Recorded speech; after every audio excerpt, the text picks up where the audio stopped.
Fala galera, tudo bem? Quem tá falando com vocês é o Gui Afonso e Fábio Pisca. Fala, Fio, tudo bem? Opa, Fio, estamos aí para mais um Fios do Rock. Fios do Rock. Mais um dia. Mais um dia. Mais um podcast. Mais um podcast. Hoje programa especial, hein? Programa especial, estamos com um convidado especial para falar de um tema que a gente já tava com vontade de falar desde que a gente começou com a ideia do podcast, né, Fio? Exatamente. Que é o Fusion. Fusion. Fio. Fusion.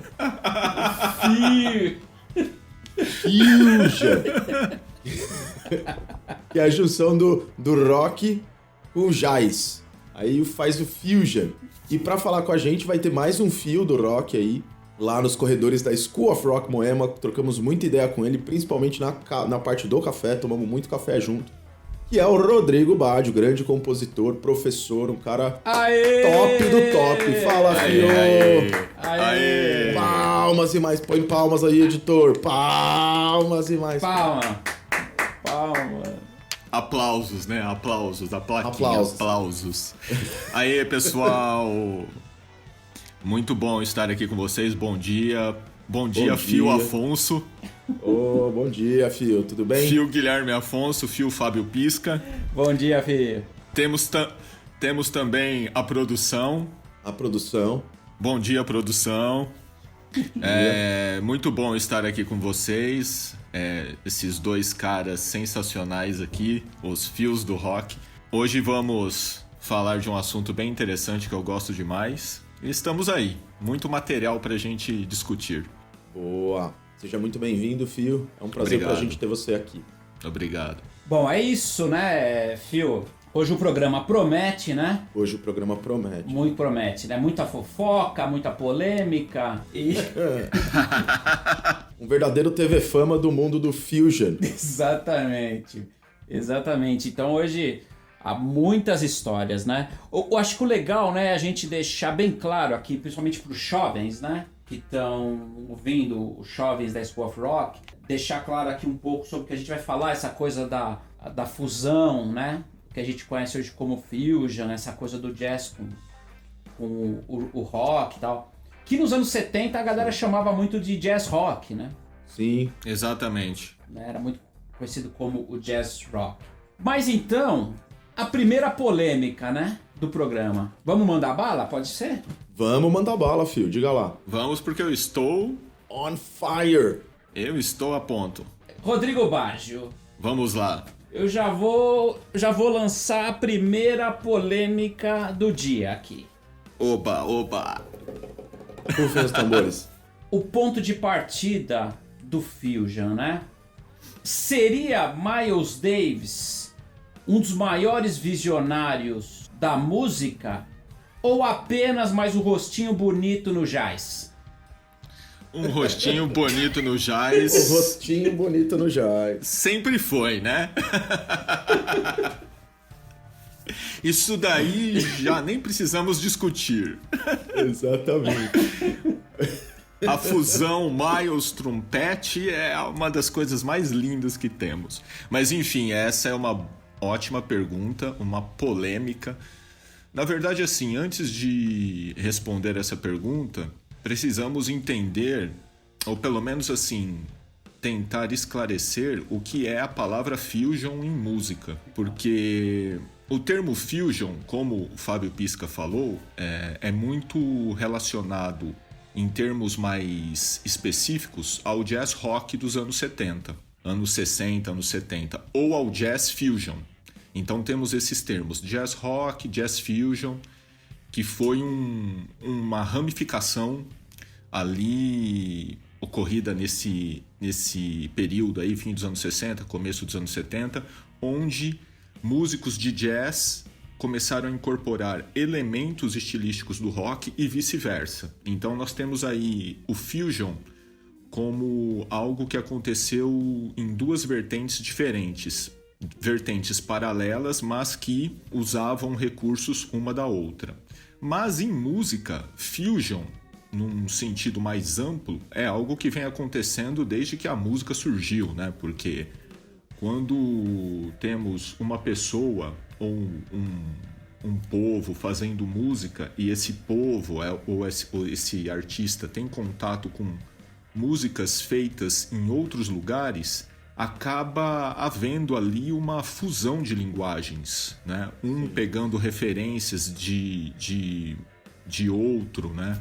Então isso é uma coisa que ao longo da história da música nós temos assim percebido e temos vários exemplos significativos, né?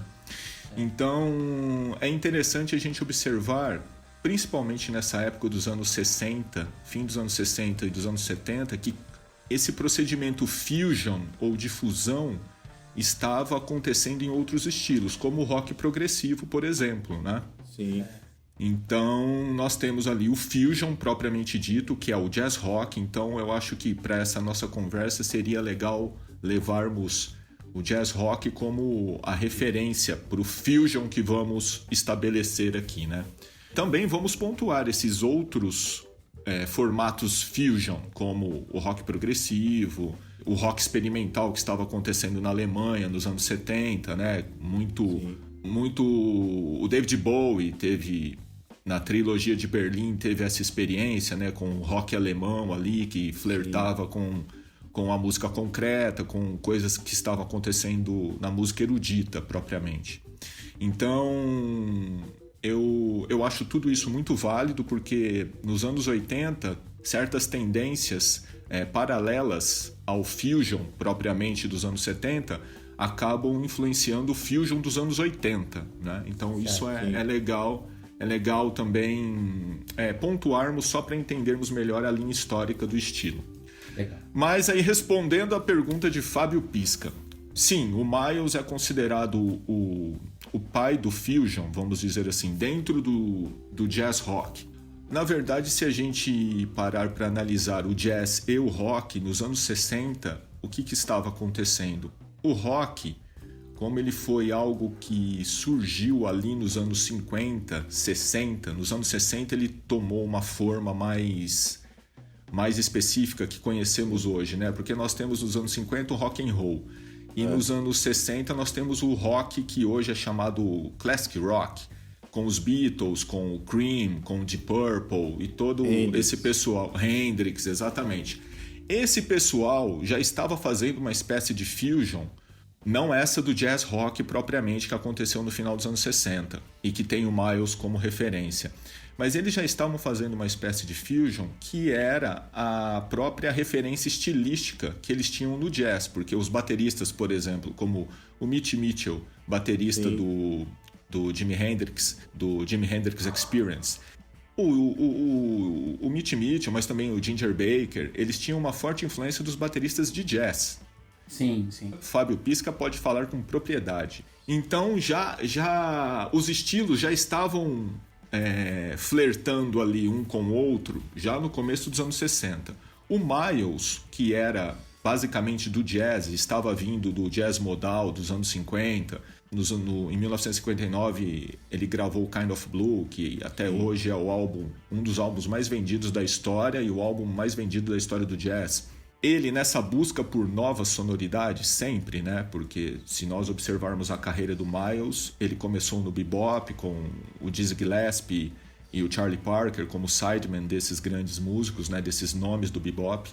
E vem até então, até sua morte, né? Nos anos 90, ele traçou um caminho de experimentação, de vanguarda, sempre buscando novas sonoridades. Então, justamente por ter esse perfil, ele chega ali com a bagagem jazzística dele, né? E isso nós podemos observar como que conseguimos, né, detectar essa bagagem jazzística pela própria concepção musical dele, as harmonias, as melodias, o instrumento que ele toca, que é um forte símbolo do jazz, digamos assim, né? Juntamente com o saxofone. Então ele vem na proposta de expandir a sonoridade que ele queria fazer. Então, ali nos anos 60, com a coisa da guitarra elétrica, né, no rock, tendo essa coisa um papel de destaque no rock, ele se, vamos dizer assim, ele se atrai por essa sonoridade mais elétrica, que era o que estava acontecendo ali no rock nos anos 60. Então, nesse sentido, ele começa a recrutar músicos, não só músicos do jazz, na verdade, mas alguns que ali, como no caso do John McLaughlin, tinham também a questão do rock rodando paralelamente, né? Se nós pegarmos o John McLaughlin, é um músico que eu quero falar bastante hoje aqui na nossa conversa, Mahavishnu. Da Mahavishnu Orchestra, importantíssima no Fusion. Sim. Ele vem com uma influência do Django Reinhardt, mas ele também vem com a influência do Muddy Waters. Então ele era um músico que flertava tanto com o jazz assim como com o rock. Então, nos anos 60, o Miles recruta esse tipo de músico para fazer experiências e para explorar novas sonoridades. Dessas experiências, nós temos alguns álbuns que culminam ali com o Beats Brill, que é famosíssimo, mas que é o álbum que nós temos como uma das referências do Fusion, mas não é o primeiro álbum. Teve o Jack Johnson, né? Teve o Jack Johnson, mas teve antes alguns outros álbuns, não com o John McLaughlin, mas com o Chick Corea, com o Annie Shorter. O Chick Corea tocando... Desculpa te interromper, Phil, mas eles já tinham essa característica fusion mesmo sem a adição da guitarra propriamente dita, é isso, né? Exatamente. Então, ali na linha histórica, nós temos um álbum chamado Nefertiti. Sim. Que é um álbum dos anos 60. 67. 67. Ele foi gravado em 67, ele foi lançado em 68. O Nefertiti é gravado com o segundo grande quinteto do Miles, que ficou conhecido como o segundo grande quinteto, né? Esse grupo, que tem o Chick Corea, tem especificamente no Nefertiti, ele tem, na verdade, o Chick Corea entra depois, ele tem o Herbie Hancock, que é o Annie Shorter, Herbie Hancock, Ron Carter e o Tony Williams. Lembrando que desses 4 nomes que eu citei, 3 são importantíssimos no Jazz Fusion dos anos 70. Sim. O Herbie Hancock com o Headhunters, o Tony Williams com a Tony Williams Lifetime, que é um grupo onde que é um grupo onde o John McLaughlin tocou, e posteriormente o Alan Holdsworth. O Tony Williams também teve o Tree of Doom, né? Que era ele, Jaco e McLaughlin, mas posteriormente. Tree of Doom nos anos... Isso, fim dos anos 70, porque você tem o Tony Williams. Então, todo esse pessoal do Miles, só finalizando a resposta à pergunta do Pisca, o Miles, sim, é tido como um pioneiro, só que outras coisas estavam acontecendo ali também, como é o caso do Larry Coryell, guitarrista de jazz, conhecidíssimo nos anos 60, nos anos 70. Ele também estava fazendo algumas experiências. Ele é tido como The Godfather of Fusion, né? O padrinho do Fusion. Enquanto o Miles é tido como o pai do Fusion, né? Do jazz rock, o Coryell é tido como o padrinho do Fusion. Eu quero falar um pouco sobre ele também. Mas esses nomes que nós temos aqui nesse álbum Nefertiti, que é um álbum acústico, só que já apontava para uma sonoridade mais fusion, mais jazz rock. Esse pessoal, nos anos 70, esse pessoal também participou do Beats Brill, que nós vamos comentar a respeito.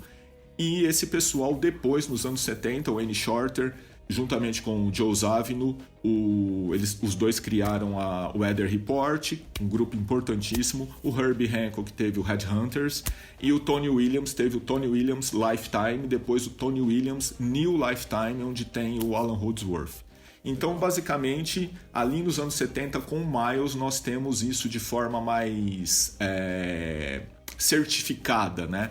Mas como eu ia dizendo, nós temos o Larry Coryell também, que nessa época estava explorando sonoridades com um grupo chamado The Free Spirits. Olha só. Temos aqui, é um grupo, The Free Spirits, foi uma banda americana, e ela é acreditada como o primeiro grupo de jazz rock. Olha. Então, o primeiro grupo de jazz rock, né? Porque nós temos o Miles como um artista pioneiro do jazz rock, mas o primeiro grupo de jazz rock foi, pela história aqui, né? Nos créditos da história, digamos assim, temos esse grupo chamado The Free Spirits, liderado pelo Larry Coryell. Então, ou seja, esse seria... A gente pode considerar que esse grupo do Larry Coryell seria Bom, é o primeiro mesmo, são os precursores já pensando numa banda de fusion, né? Isso, vamos colocar como primeiro grupo, né? Na verdade, essa não é uma frase minha, né? Na verdade, dos biógrafos do estilo, digamos assim, né? Dos autores e dos pesquisadores. O primeiro grupo de jazz rock, primeiro grupo, porque no Miles nós temos um grupo, mas não é um grupo, um conjunto de artistas que se intitulam como grupo. Ali nós temos o Miles e os sidemen do Miles, fazendo o som de acordo com as ideias do Miles. Então, quando nós temos o Miles Davis como precursor do jazz rock, nós temos ali um artista. No caso do Free Spirits, nós temos o primeiro grupo de jazz rock. Certo. Bom, muito legal. Agora, o Rodrigo Baggio, pegando o gancho do Larry Coryell, pensando em guitarristas, né? Você citou o nosso querido John McLaughlin, né? Sim. O John McLaughlin entra... Ele começa a trabalhar com Miles mesmo e na Silent Way, é isso? Tem o tributo a Jack Johnson que o Guilherme citou, e tem o In a Silent Way, que são esses álbuns anteriores ao Beats Brew. Na verdade, só fazendo uma correção, talvez o tributo a Jack Johnson, deixe-me confirmar rapidamente. Ele é depois do Beats Brew. Ele é depois do Beats Brew. Ele é um depois, exatamente. O In a Silent Way é um anterior, né? Então a gente tem assim... E o Jack Johnson vem depois. Vem depois, Isso, exatamente, porque ali o que acontece, no tributo a Jack Johnson, a coisa fica bem elétrica. É bem porrada. É bem porrada. Tem até uma citação do John McLaughlin que fala que o Miles queria que ele soasse bem Jimi Hendrix nesse álbum. Não soasse de acordo com o que o Jimi Hendrix tocava, mas aquela sonoridade, o potencial sônico das distorções, né? Agressividade, né? Isso, o Miles queria esse tipo de sonoridade que é um documentário, né? Na verdade, o tributo a Jack Johnson. Jack Johnson foi um boxeador. Tem até um trechinho da fala dele, né? No álbum tem exatamente. Um trechinho da fala dele, da frase famosa lá. Uhum. E ele aqui, ó, eu peguei a data, ele é de 1900, foi gravado em 1970, lançado em 1971. Certo. Então, ele é posterior ao Beats Brew. Nós temos ali o In a Silent Way, que é o primeiro álbum que aponta mais o fusion, o jazz rock que nós temos no Beats Brew. No Beats Brew a coisa ficou mais pesada, digamos assim. E na Silent Way é uma experimentação mais leve, em termos de sonoridade mesmo, né?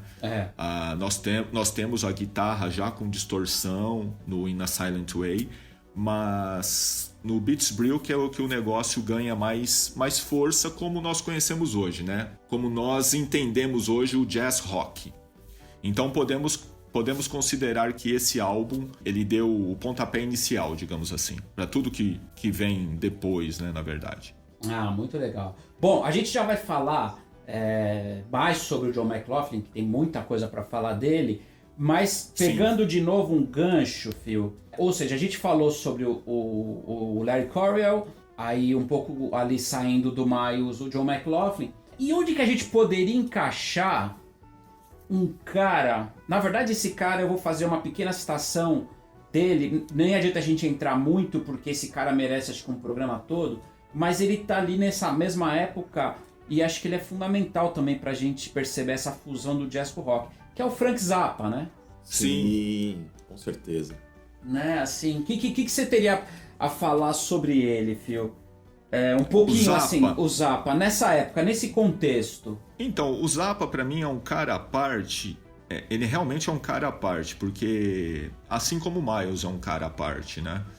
Sim. O Miles era um músico de jazz, mas que ele se estabeleceu, ele começou no jazz, mas ele foi para ele se estabeleceu como Miles Davis, né? Sim, é. Então hoje quando a gente fala do Miles Davis, nós temos assim, nós conseguimos vislumbrar um panorama muito amplo, né? Um cenário muito, muito amplo. O Zappa, para mim, tem a mesma conotação. Quando se fala em Frank Zappa, me vem o Frank Zappa. E aí ele flertou com o rock. É claro que como nós temos no Miles, né? Nós temos o início dele ali, que é o jazz. E não tem jeito de não classificá-lo como um jazzman. Assim como o Zappa é roqueiro.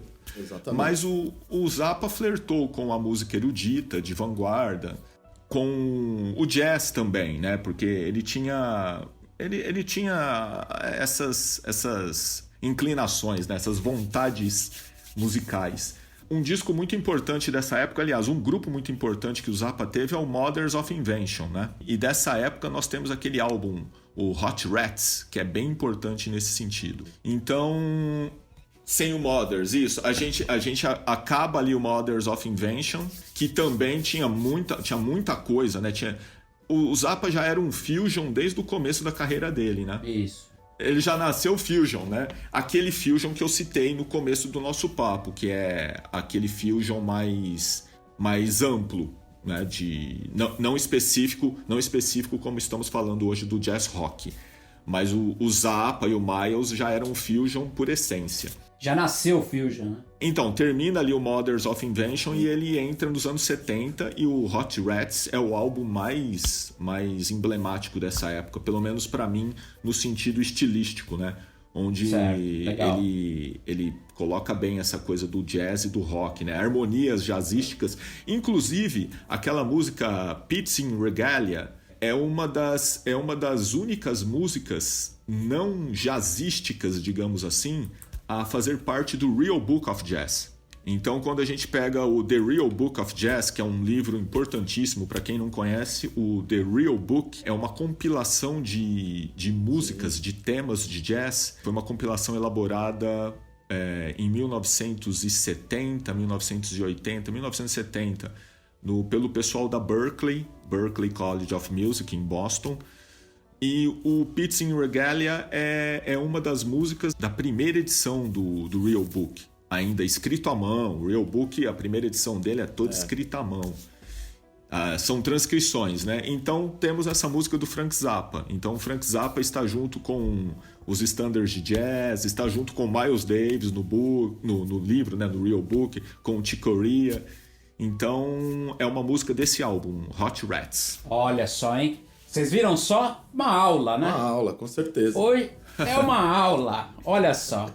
Programa com esse nível tá pra nascer no mundo do podcast. Exatamente. Dá pra nascer. Programa desse nível. A gente tá na vanguarda dos podcasts aí. Foi uma aula, exatamente. Exatamente. Cara, essa do Real Book, jovens, vocês anotaram essa informação? Então, ó... Vão lá pesquisar. Lembrando aí, meus queridos Fábio Pisca e Guilherme Afonso, para quem se envereda nesse estudo, né, do jazz e do jazz rock, o Real Book é uma ferramenta essencial para se conhecer repertório. É um grande compilado que, poxa, acho que virou faz parte da linguagem já. É uma coisa tão introjetada dentro do jazz e do fusion, enfim. Da música de improvisação, eu diria, né? Que é uma questão, é como se fosse uma bíblia mesmo, é uma coisa que ali reúne boa parte da linguagem, assim. Sim, bem observado. Acho que a galera se comunica até, né? Tipo, não, é que nem a versão do Real Book, é que nem quando tá comunicando standards entre a galera da banda, assim. Acho que isso é muito interessante. Sim, exatamente. É a referência. Muito bem, muito legal. Então falamos sobre Miles Davis, falamos sobre o Larry Coryell, abrimos aqui com o Zappa, né? Com o Zappa, né, Phil? Um parênteses, mas o Zappa é aquilo, é muito amplo, né? Merece um...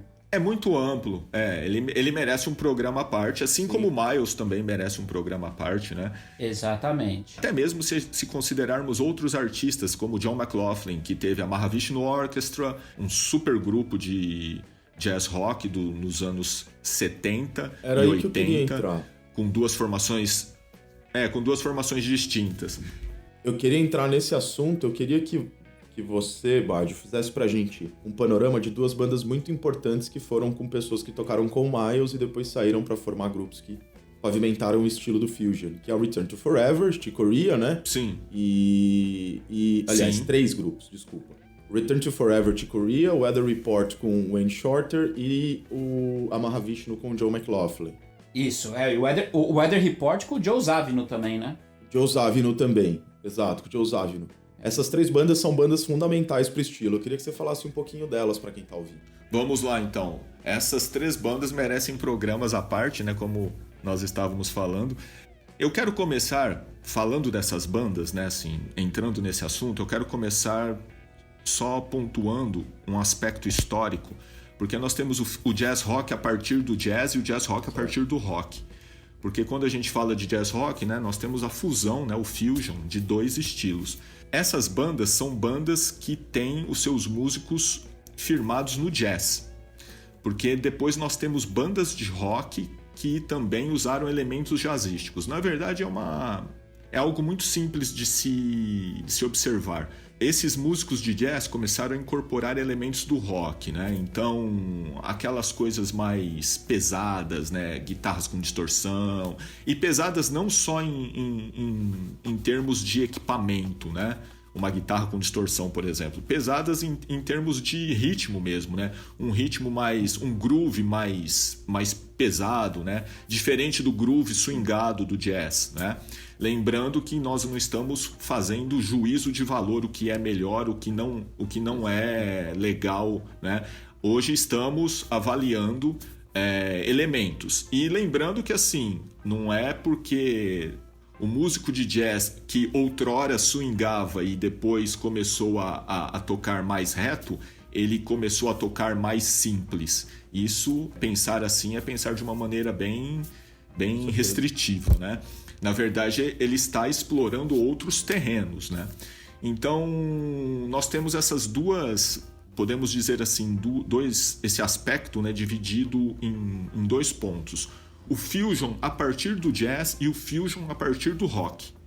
E depois temos também músicos de rock pegando aquela harmonia do jazz, que é uma harmonia mais digamos assim, complexa. Não vou dizer mais rica, porque temos muita coisa no rock de uma riqueza inigualável, né? Músicas com apenas 3 acordes e que tem uma riqueza estética inigualável.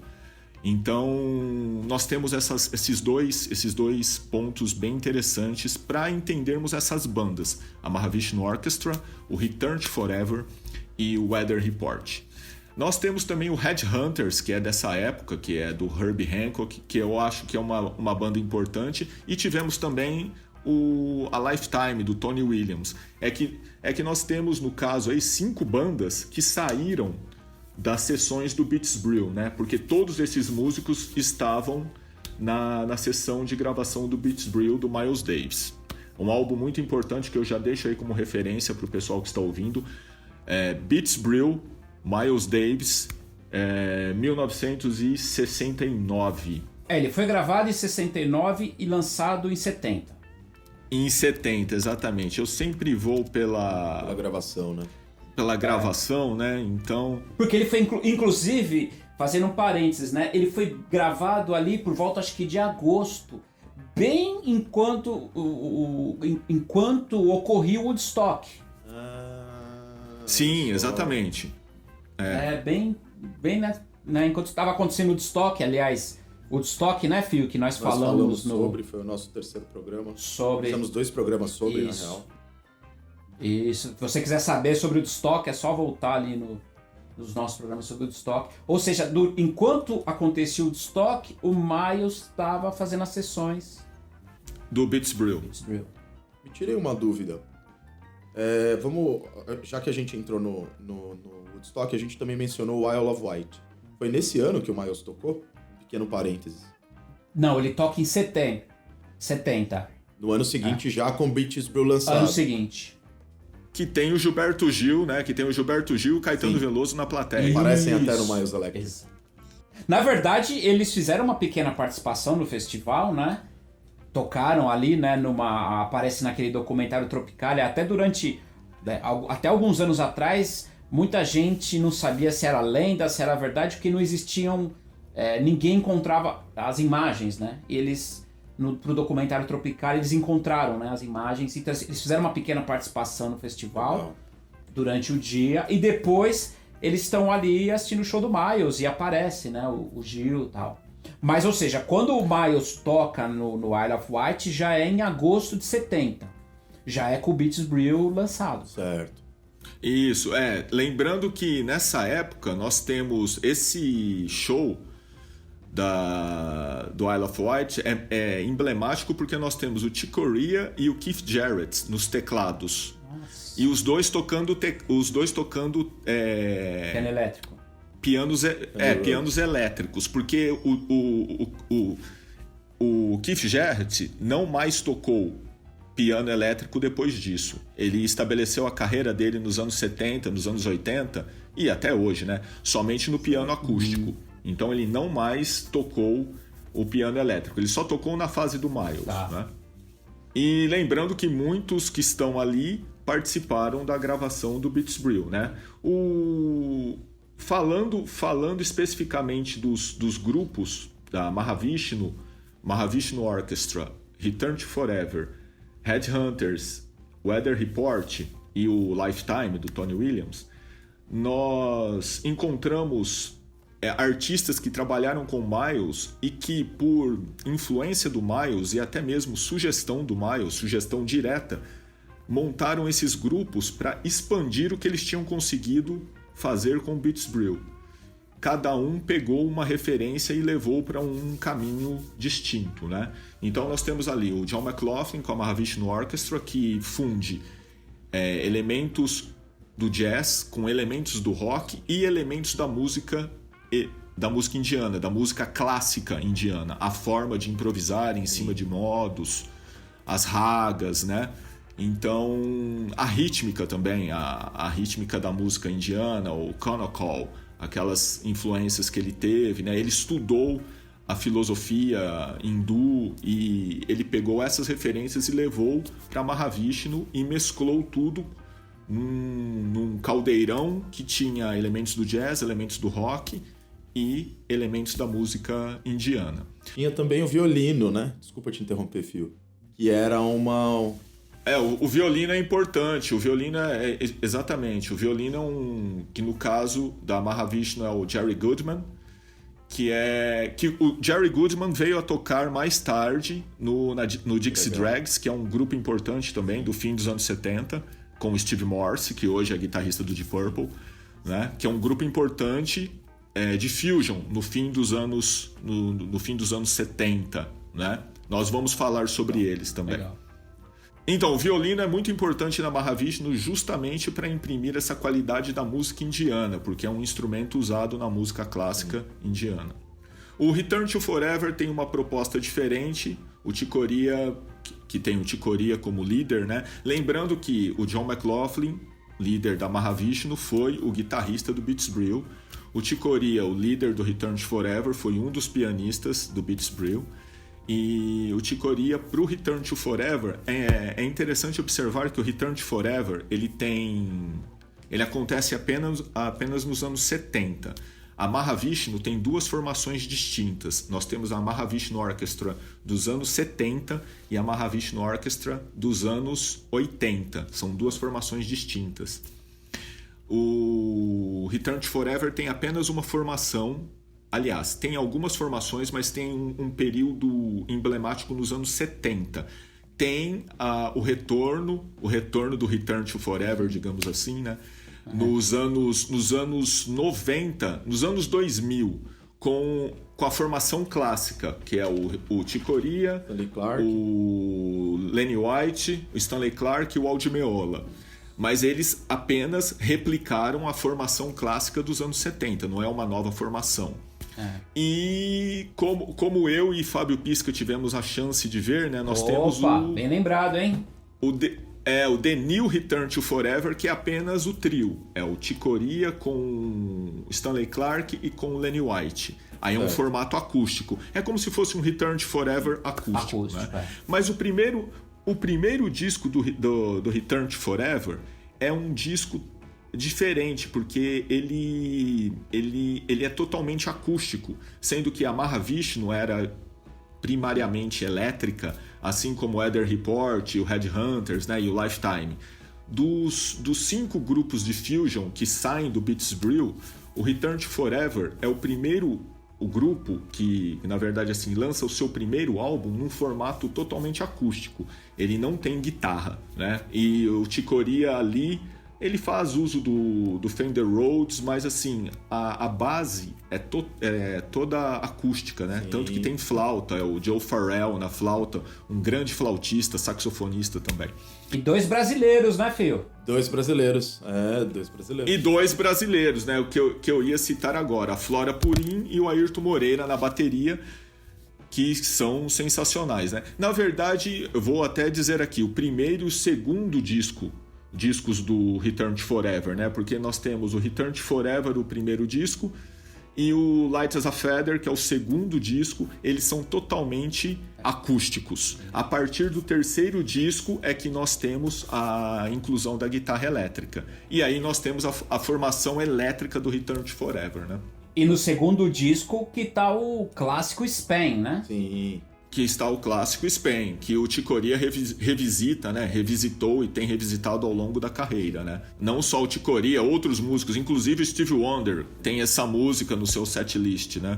Então, nós vemos ali que o Return to Forever, no caso, fez a junção da música latina, da música espanhola, cubana, afro-cubana, com elementos do jazz, né? Não só elementos do rock. No terceiro disco do Return to Forever, nós temos a participação do guitarrista, que me fugiu o nome agora, mas eu vou pesquisar. Que foi antes do Aldi Meola, né? Que foi antes do Aldi Meola, é o Bill Connors. Bill Connors, me veio o nome dele.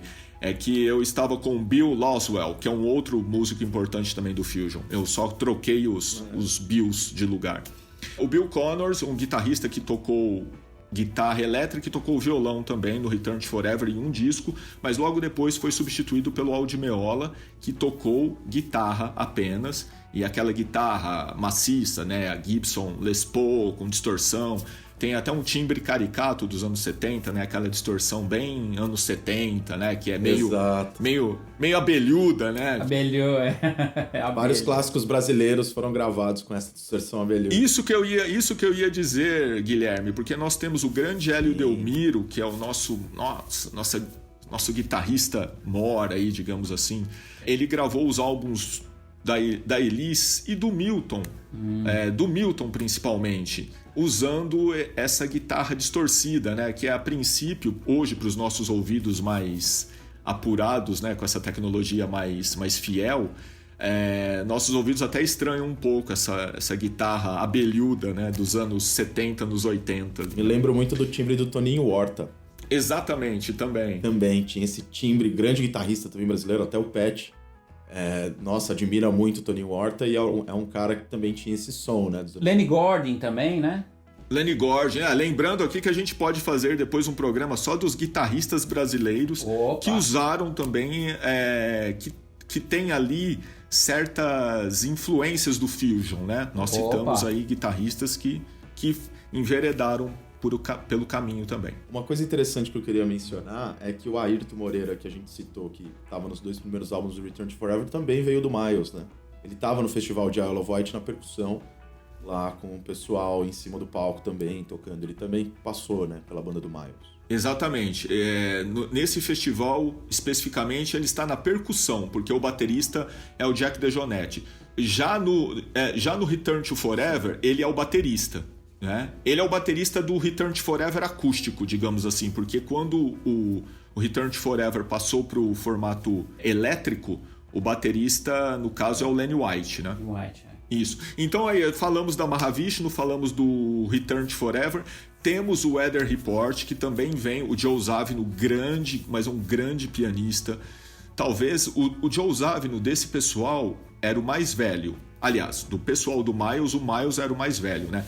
Porque o Miles estava na casa dos 40 e o pessoal ali, o Jack DeJohnette, o Chick Corea, eles estavam na casa dos 20, 25 anos, né? E o Joe Zawinul era um pouco mais velho que essa turma, estava ali na casa dos 30, né? Então, o Joe Zawinul já era uma referência para essa turma. Depois do Miles, o Joe Zawinul era uma referência para essa turma. O próprio Chick Corea fala muito bem do Joe Zawinul nesse sentido, né? O Joe Zawinul é um pianista austríaco que migrou para os Estados Unidos e trabalhou, como nós estamos falando aí, com Miles, e sempre explorou muito a questão da música erudita, né? Elementos da música erudita, não diferente do que outros pianistas antes dele estavam fazendo, né? Como é o caso do Bill Evans, que gravou o Kind of Blue com o Miles Davis, né? Essa junção, né? Essa fusão de elementos da música erudita, né? De Ravel, Debussy, com o jazz, né? Inclusão desses elementos de Debussy e Ravel no jazz. O Joe Zawinul também levou isso, principalmente a música modal, né? Levou a música modal pro rock, né? Aliás, pro rock não, né? Mesclou elementos do rock com música modal. E o Weather Report é forte nesse sentido. O John McLaughlin também, né? Porque usou os modos da música indiana. Então nós temos essa junção de elementos, mas elementos considerados assim pilares, mas com abordagens diferentes, né? Tratativas diferentes a respeito de cada um dos elementos. Então o Joe Zawinul também usa bastante essa questão do modalismo, mas com elementos da música do rock e também da música latina, né? Ele fez de uma outra forma diferente do Return to Forever, com outro sotaque, digamos assim. E temos o Headhunters, do Herbie Hancock, trabalhando muito com a música negra americana, né? Que é o funk, o soul que vem da Motown. Então o Herbie Hancock pegou essa veia e adicionou elementos do rock, obviamente, com a questão harmônica, né? Do jazz. Então nós temos esses 4 grupos, assim como não podemos deixar de falar do Tony Williams também, que como baterista, né, é legal porque a gente tem assim, na Mahavishnu a gente tem um guitarrista como líder, nos outros 3 grupos, Weather Report, Headhunters e Return to Forever, nós temos pianistas, tecladistas como líderes, e no Tony Williams Lifetime nós temos um baterista como líder, né? Lembrando que também nós temos o grande Dave Holland, o baixista, que foi o baixista dessa turma toda aí, né, da sessão do Beats Brew, que nos anos 80 fez um trabalho muito forte com o Dave Holland Group, Dave Holland Quintet, onde ele explorava apenas um formato acústico, mas tem uma formação dele que eu inclusive eu vi aqui em São Paulo, num show que me impressionou bastante, com uma formação baseada em baixo e bateria, trio de sopros e marimba. Nossa, ele não tem um piano, né? Ele é uma outra concepção. Então ele funde também, ele faz essa fusão, né, de linguagens, de elementos estilísticos de uma outra maneira.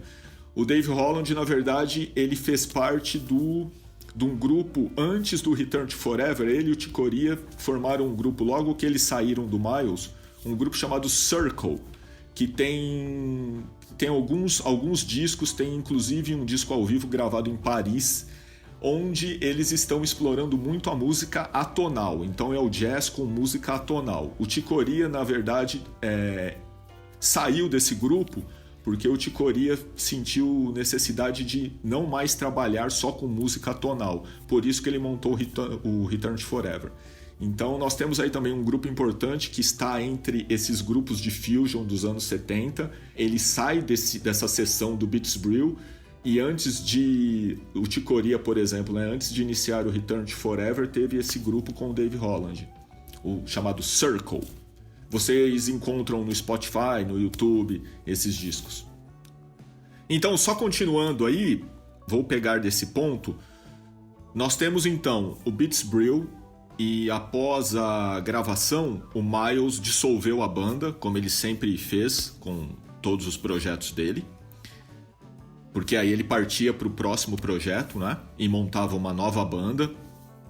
Legal. E ele incentivava os músicos a buscarem a trilharem seus próprios caminhos. Lembrando uma coisa, o Miles, ele era um grande líder musical, mas também um líder estrutural para esses músicos. Ele que dava todo o suporte. Tem histórias dele, onde tem uma história que eu acho muito interessante, que o Miles era o artista da Columbia Records.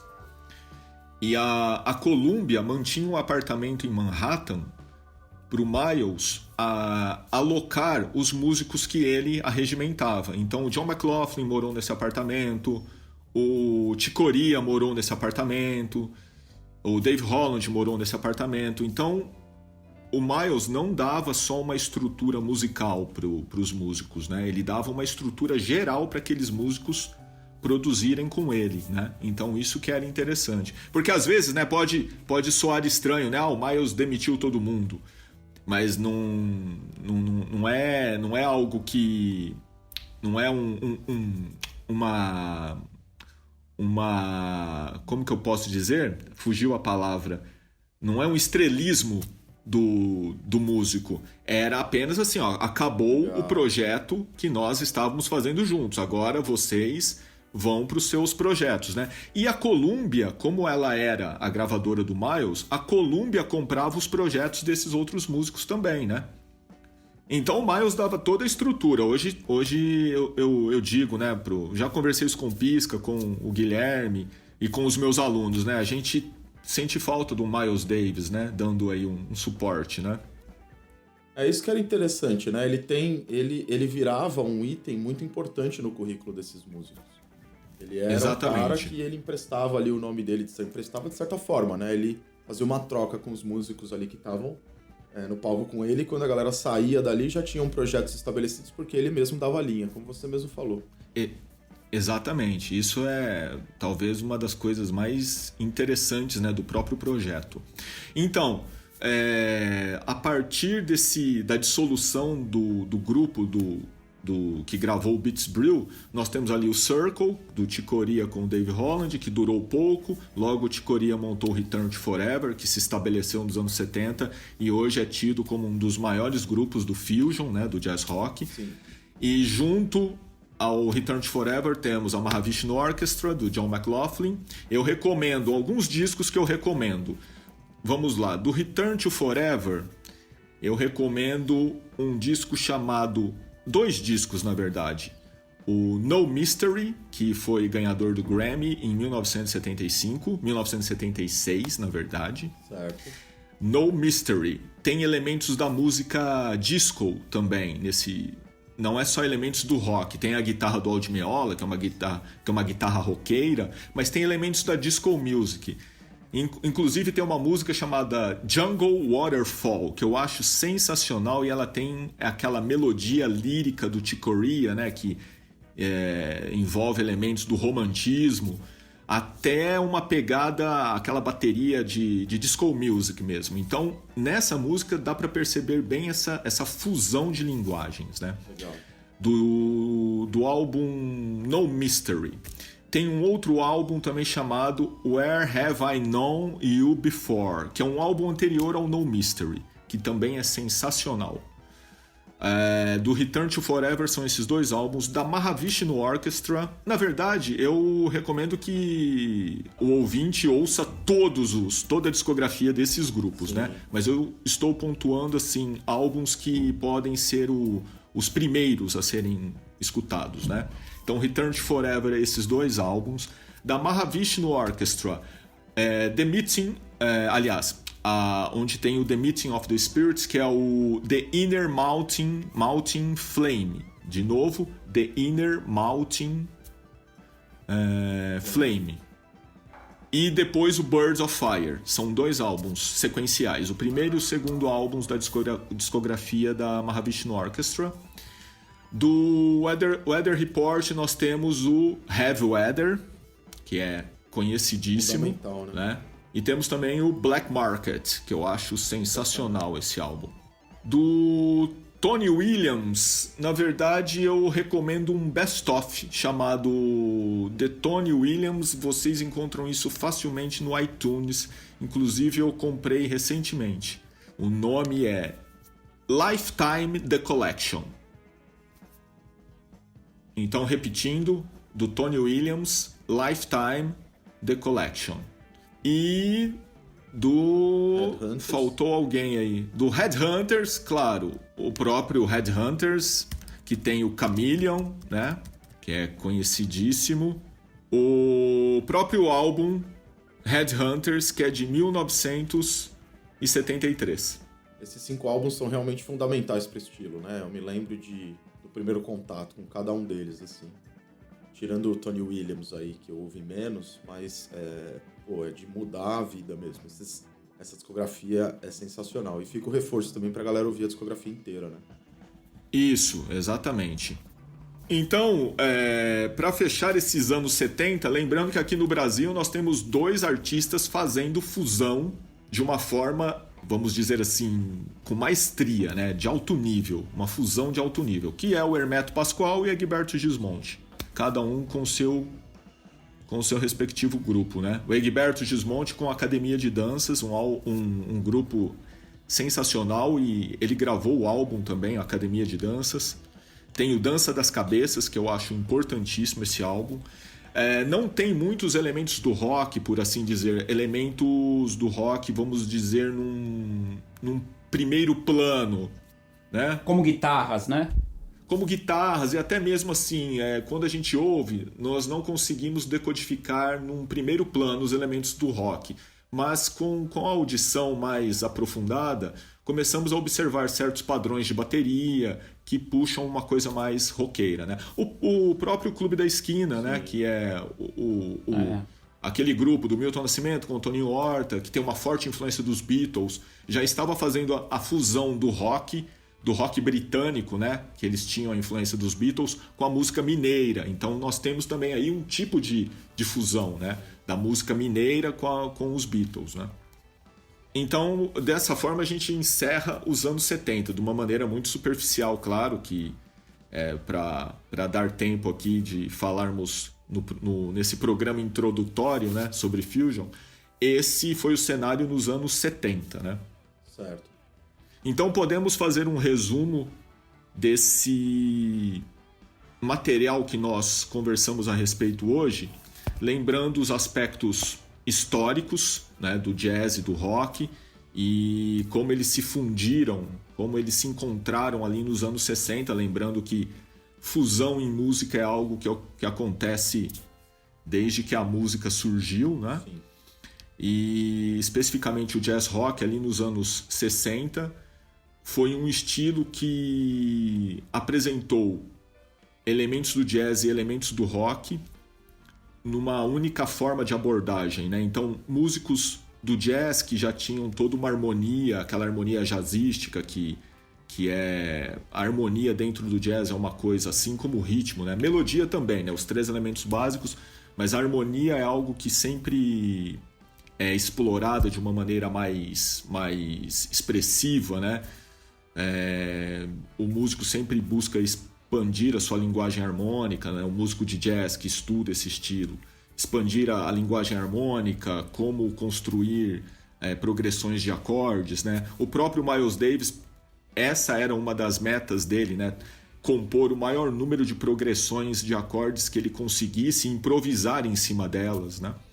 Então nós temos esse elemento do jazz incorporado no fusion, né?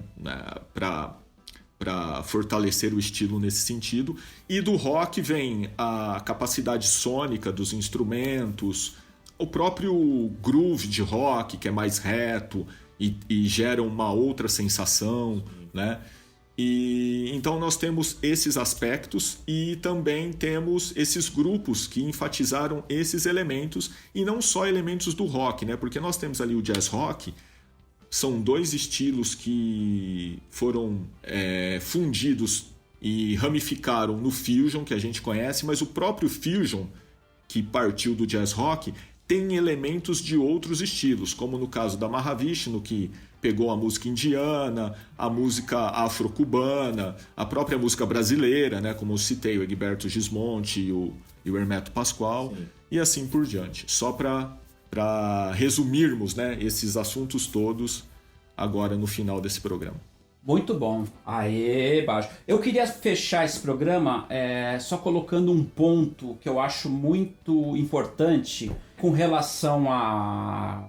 Citando 3 dos grupos que o Bajo falou, a Mahavishnu Orchestra, o Eternity to Forever e o Weather Report, que é a característica na formação dessas bandas, a característica de uma formação multirracial, né? Sim, exatamente. Então acho isso muito importante de ser colocado, ainda mais no momento que a gente vive pós essa polêmica toda do George Floyd, mas eu acho que isso fica como um recado para as novas gerações, e é muito legal a gente ver como tinham brasileiros, né, envolvidos com a nata da música, né? Você tinha o Arthur Moreira, né, a Flora Purim, o Dom Romão. Então acho que isso é muito legal de deixar registrado, porque essas bandas tinham essa característica, eles buscavam na sonoridade deles os seus líderes, né? Eles queriam trazer essa coisa dessas misturas e que a gente vê, né? Porque, bom, isso acho que é emblemático para o nosso tema de fusão, né? Porque a fusão no som ela vai acabar vindo justamente da questão das culturas, das nacionalidades, de tudo isso. Exatamente. Lembrando um ponto muito interessante, aliás, o Pisca falou sobre isso, a questão racial, né? Lembrando que o Kind of Blue, o álbum do Miles Davis de 1959, que foi um álbum gravado por um dos grupos do Miles, né? Um dos grupos mais emblemáticos da história do jazz, que conta com o John Coltrane, o Cannonball Adderley, o Miles, né, que são... O Bill Evans o pianista era o único branco do grupo, né? Então essa questão racial já estava presente lá atrás, né? O Miles, né, ele tinha um grupo de negros ali, né, com o Miles também como negro, os Estados Unidos nos anos 50, né, essa questão racial muito forte. E ele tem ali no Bill Evans, né, o músico branco, um dos seus pilares para o álbum, né? Lembrando que a música sempre quebrando essas barreiras, né? Isso é muito importante observar. É nessa época que o Miles sofre também por conta de racismo no Birdland. Ele é atacado por um policial, tem toda uma briga ali que acontece na frente do Birdland, porque ele tá parado e fumando um cigarro. Ele tava tocando no bar. Se eu não me engano, ele tá ali apresentando o Kind of Blue, né? Ele tá, como se fosse, entre aspas, né, apresentando esse álbum, na turnê desse álbum. Eu não me lembro se é nessa data mesmo. Eu não sei se foi aí ou um pouco antes, porque ele ainda era jovem quando isso acontece. Mas ele sofreu esse tipo de violência policial por um policial branco que simplesmente pegou e falou, não, sai daqui e tal. Esse tipo de problema existe no coração dos Estados Unidos, né? No núcleo dos Estados Unidos, há muito tempo, assim. Nossa. Exatamente, assim, e no núcleo do Brasil também, diga-se de passagem, né? Também, claro. Lembrando que um outro ponto interessante, Guilherme, que você falou do Miles, o Miles em uma entrevista falou que estava na Casa Branca como homenageado. Aliás, ele recebeu uma homenagem, ele da área musical e outras celebridades de outras áreas de atuação. Todos eles estavam na Casa Branca e uma senhora branca, uma mulher já de certa idade, branca, chegou para ele e falou, o que o senhor está fazendo aqui? Né? O confrontou dessa maneira, não perguntando o que ele estava fazendo ali de uma maneira normal, né? Mas uma maneira específica. E ele responde, eu estou aqui porque eu recebi uma premiação porque eu mudei o panorama da música do jazz pelo menos 4 vezes. E a senhora, o que está fazendo aqui? E a senhora, a resposta dele, e a senhora, o que está fazendo aqui, além do fato de ser branca, né? Sim. Então, é algo que já está sempre, né, presente a gente sempre vê na história aí, da música, na história geral, né, da humanidade. Bom, só citando, fazendo aqui só esticando esse nosso final, tem 2 músicos que eu posso falar no nosso próximo programa, que são ainda dos anos 70, mas eu não citei, que é o Jeff Beck Aí, opa, boa. Muito importante na linguagem da guitarra. Que é importante porque o Jeff Beck, como eu tinha dito, nós temos músicos do jazz que pegaram elementos do rock e temos músicos do rock que pegaram elementos do jazz. No caso, o Jeff Beck é um desses. O Jeff Beck gravou álbuns importantes nos anos 70. A gente pode falar sobre o Jeff Beck no próximo programa. E o João Donato, que é o grande pianista brasileiro, que nos anos 70 gravou um álbum chamado A Bad Donato. Esse álbum é Fusion, dos anos 70. Legal. Bom. Então é isso, essas são as cenas do próximo capítulo e eu quero falar sobre o Fusion nos anos 80, anos 90 e até hoje. Né? Maravilha. Vamos ver se a gente consegue resumir todas essas décadas em 50 minutos, 1 hora na semana que vem. Se não der, a gente estica, faz um terceiro. Esse é um assunto muito legal de Pode ser, eu estou disponível. Como o Fio falou, tá alto nível. Opa, fico O contente. nível tá muito bom. A gente tem que muito encerrar por questões de tempo, né? Mas eu acho que assim, só pra recapitular então, Bádio, você quer destacar de novo, a gente sempre tem um quadro no final do programa que é o Vai Ouvir. Que a gente sempre indica coisas pra galera ouvir ou então assistir. Eu gostaria de deixar a recomendação de um documentário que tá no Netflix, um documentário sobre o Miles Davis. Em inglês é The Birth of Cool. Mas em português, eu não sei o nome, me fugiu da cabeça aqui. Mas tá na Netflix, você busca lá Miles Davis.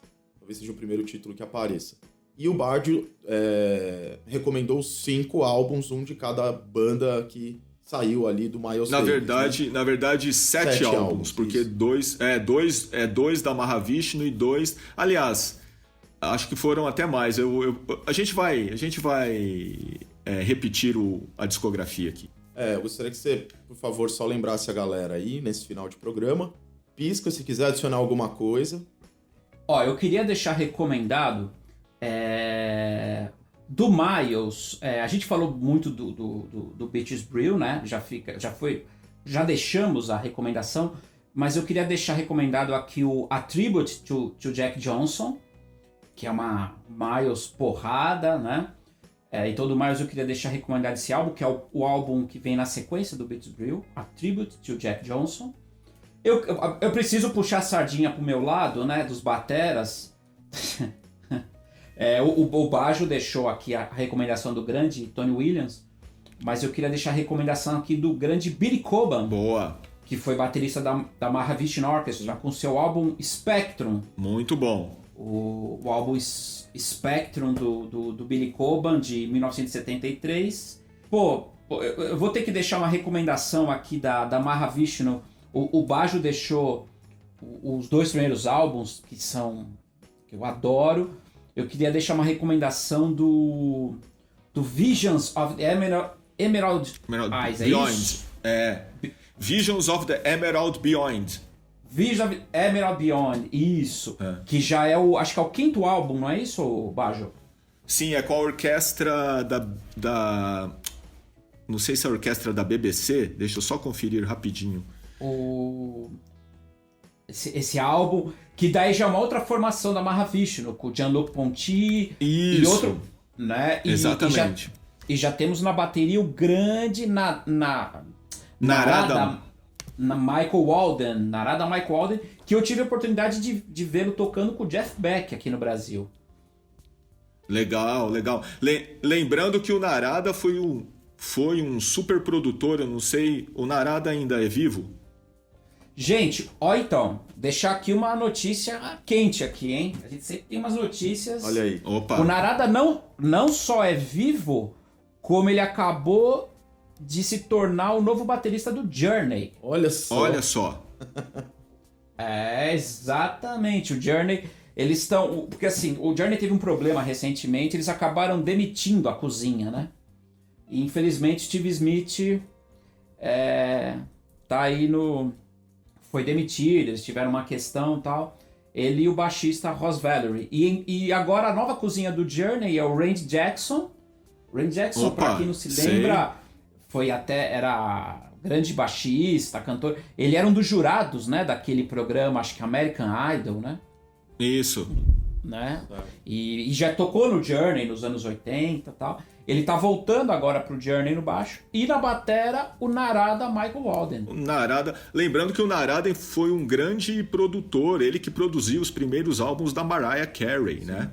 É isso, exatamente. Grande produtor. Que tem no baixo o Marcus Miller. O Marcus Miller tocava com o Narada nessas produções da música pop. Outro cara que veio do Miles, né? Isso. Outro cara que tocou com o Miles. Outro cara, exatamente, nos anos 80, que vem da fusão do Miles, lá nos anos 80, do jazz com o hip hop e outros estilos da música negra.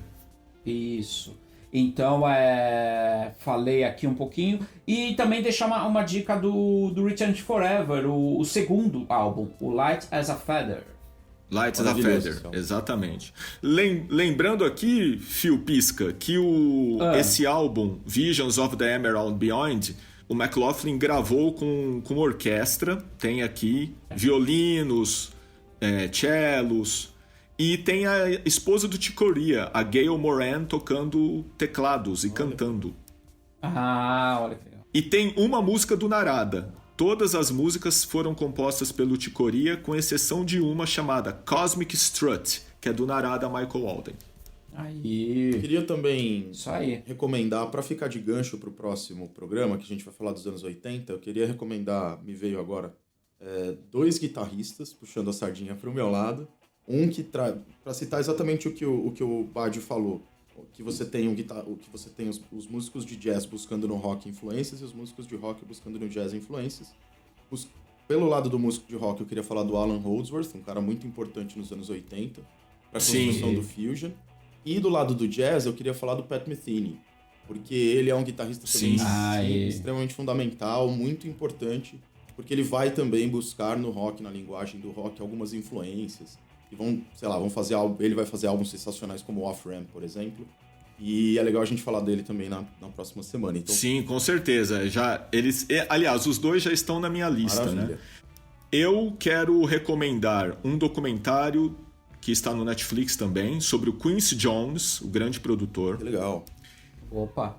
Que o Quincy Jones também tem essa questão do fusion. O Quincy Jones trabalhou com o Miles Davis também. Foi da banda do Ray Charles.